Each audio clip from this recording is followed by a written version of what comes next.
name's Vicky Carr-Lawrence, and I have been working with Young Enterprise for about 4 years now, and I am the business advisor for St Bart's.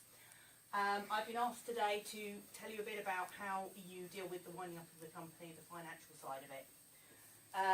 So, basically, the important things we've got to look at is how you're going to get some money out of the business, okay, because obviously that's what you'd like to do. Obviously look at the reports you've got to pull together. Roger's mentioned the fact that you have got to actually include your accounts with your company report. So we'll look at what you can do with that, and obviously how you go through closing it all down. Right, so firstly, you've all made some money, hopefully, and you've got the opportunity to actually take some money out of the business. And you can do that in two ways. One of the ways you can do this is taking a dividend. Does anyone know what that is? Right. No. Okay. So you all sold shares in your business? Okay. Your shareholders are all entitled to some money out of the business if you've made some profit. Okay? And these are called dividends. And basically they are paid to the shareholders as a thank you for investing in your business. So an example of that would be your company year end is at the end of June. You've sold your shares for £1 each, and you should have sold it hopefully around about 250, but however many you've sold, your shareholders can reap a reward out of that by getting a dividend payment. Now, there's an example here of Vodafone, okay? Your share price was £1, their share price was £1.73. Now, they give a dividend payout of 9.52 pence per share. So for every £1.73 share someone owns, they get that payout. You can do the same. The company I worked with last year, we all received a payout as shareholders of 2 pence for every pound share we put in. So we get a reward out of it, okay? Now, the people who decide are you, because you are the business directors, and you make the decision as to how much you're going to pay out in shares. So you've got to look at how much money the company's made, and you've got to make that decision as to how you're going to split that up. And we'll look at alternative ways of doing that. Dividend is one of the ways forward. Right, an example here, Vodafone issued that. So they had a lot of people to pay out to, okay? You've got 250 people, hopefully, that you're going to be paying out to, or the equivalent, it may be 10 of you have bought 25 each or whatever, okay? So, choosing which way you're going to do it, okay, is something you've got to think about when you're coming around to winding the company up, how you're going to move your profit on. Now, one of the things you've got to bear in mind is whatever profit you make, you are liable for corporation tax, okay? So one of the things you can look at is instead of actually paying out dividends with all the profit, there is an alternative way that you can get some reward out of that, and that's by actually being paid a wage, okay? So you might choose to say, right, okay, we've got £200 in the bank, we're going to take a salary out of that, and you might decide to pay yourselves all a salary, and you can do that based on, you know, how many of you are going to split it evenly. You might decide to do it of how many hours each person put in. It's entirely up to you how you do that. But if you take a salary, the thing about that is it comes off your bottom line accounts and reduces your profit, so that when you pay your corporation tax, it reduces it, okay? And we'll see how that works. So, you're an employee of the company, you take the money. You're going to take obviously an annual salary because you haven't been paying yourselves monthly. So, this is how your accounts will look.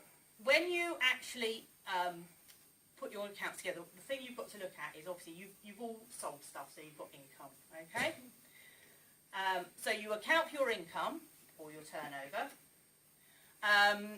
you've got to then take the cost of sales off. So anything you've purchased, and are you all using the online accounting package that comes on the Young Enterprise website? Yeah? So you know where you're putting all your income on and all your costs on, yeah?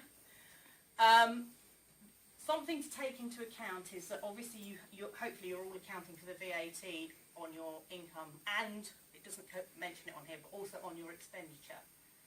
Yeah, you're all taking that figure.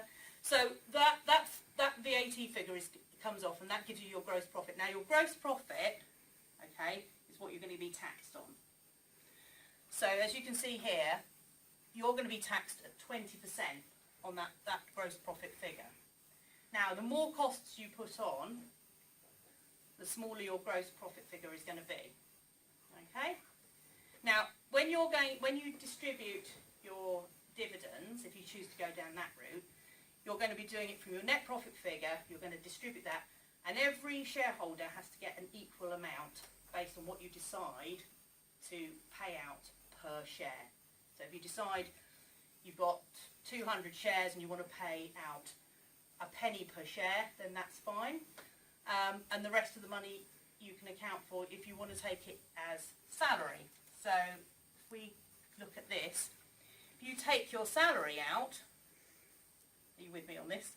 Before you work out your profit, you see here your gross profit is reduced dramatically, and your actual tax that you're going to be paying is a lot less. Okay?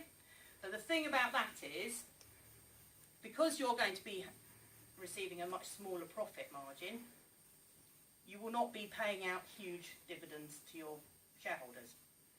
So the thing to do is to think, do you want to reap the rewards because you've been running the business and you've done all the hard work, or do you want to reward your shareholders, thanking them for the money they've invested in your business?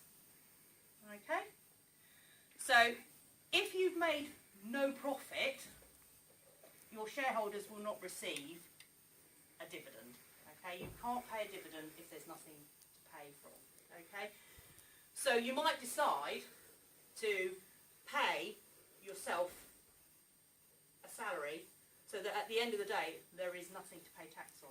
Okay? One of the things we need to look at, which I've covered briefly, is you need to make sure you're accounting for your VAT. Now when you work it on your spreadsheet or on the accounting system, you will be paying the difference between the VAT that you're calculating from your sales, and then you can take off the VAT from your purchases, and you're paying the difference. Okay? So you need to make sure that you are accounting for that. When you look at your turnover, you think, oh, we've made £500. Remember that 1/6 of that is VAT. Okay?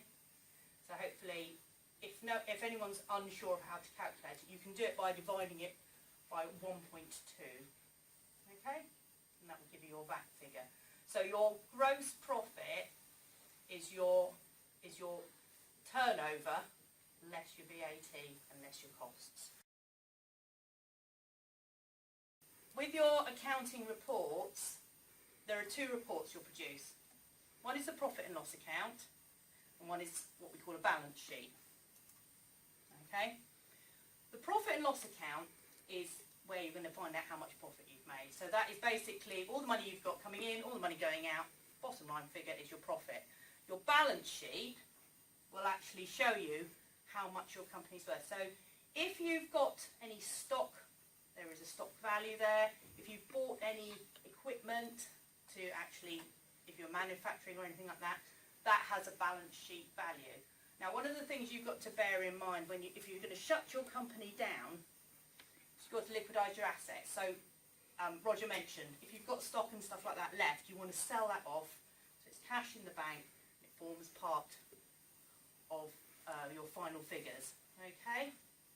So when you're producing your final closing reports, when you wind up your company, you need to ensure that you've basically cleared all your assets.